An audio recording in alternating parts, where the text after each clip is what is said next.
Anne Lugon-Moulin, ambassadeur de la Confédération suisse en Côte d'Ivoire, est en fin de mission. Ce jeudi au palais présidentiel au Plateau, elle est venue présenter au chef de l'État Alassane Ouattara les dossiers majeurs de cette coopération sur les plans économiques, culturels et scientifiques.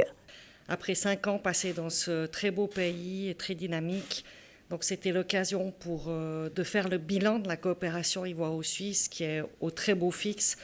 Nous sommes le 3e partenaire commercial de la Côte d'Ivoire, la Suisse. Il y a 45 entreprises suisses présentes dans le pays et des très grosses. On a une très bonne collaboration scientifique avec différentes universités.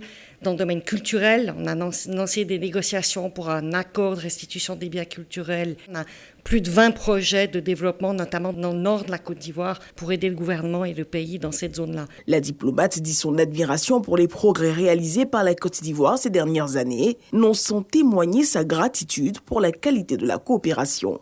C'était évidemment pour moi l'occasion de dire toute ma gratitude et toute mon amitié aux autorités ivoiriennes et en particulier Monsieur le Président de la République, Son Excellence Alassane Ouattara, et aussi féliciter la Côte d'Ivoire pour les progrès qu'elle a fait depuis les 5 dernières années. Je suis là depuis 5 ans, donc j'ai vu tout ce cheminement. Et aujourd'hui, la Côte d'Ivoire est un hub régional économique d'importance, y compris pour les entreprises suisses qui desservent toute la sous-région.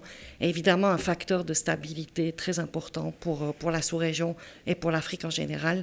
Donc ce fut un entretien extrêmement cordial et très riche en informations. Notons que dans le cadre de la coopération culturelle, la Suisse appuie la Côte d'Ivoire pour la construction du musée archéologique de Saint-Grobo à Ouati, le tout premier en Afrique francophone.